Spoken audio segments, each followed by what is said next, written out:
நீ எழுந்து போகும் விசுவாசம் உன்னை ரசித்தது.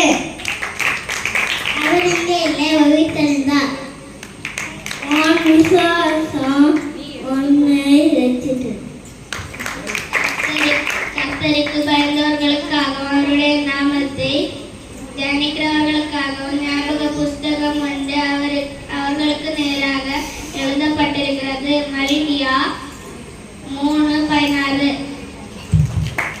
பலத்தினாலும் அல்ல, பராக்கிரமத்தினாலும் அல்ல, என்னுடைய ஆவியினாலே ஆகும். இயேசுவானவர் ஞானத்திலும் வளர்ச்சியிலும் தேவ கிருபையிலும் மனுஷ தேவனும் அதிக அதிகமாய் விருத்தி அடைந்தார்.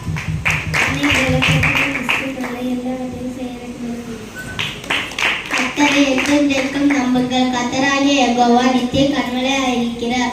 ஏசாயா 26:4. சங்கீதம் 103:20.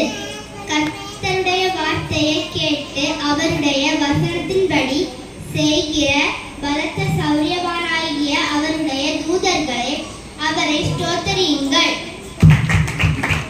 துன்பப்படுத்தப்பட்டும் கைவிடுவதில்லை, கீழே தள்ளப்பட்டும் மடிந்து போவதில்லை. கர்த்தாவே, உன்னிடத்தில் நான் ஆத்துமாவை உயர்த்துகிறேன். என் தேவனை உண்மை நம்பியிருக்கிறேன். நான் வெட்கப்பட்டு போகாதபடி செய்யும். என் சத்துருக்கள் என்னை மேற்கொண்டு மகிழ விடாதே. அன்பு நீடிய சாந்தமும் தயவும் உள்ளது. அன்புக்கு பொறாமை இல்லை. அன்பு தன்னை புகழாது, இரும் அப்பாயிராது, அயோக்கியமானதை செய்யாது, தற்பொழிவை நாடாது, சினமடையாது, தீங்கு நினையாது. 1 கொரிந்தியர் 13:4-5.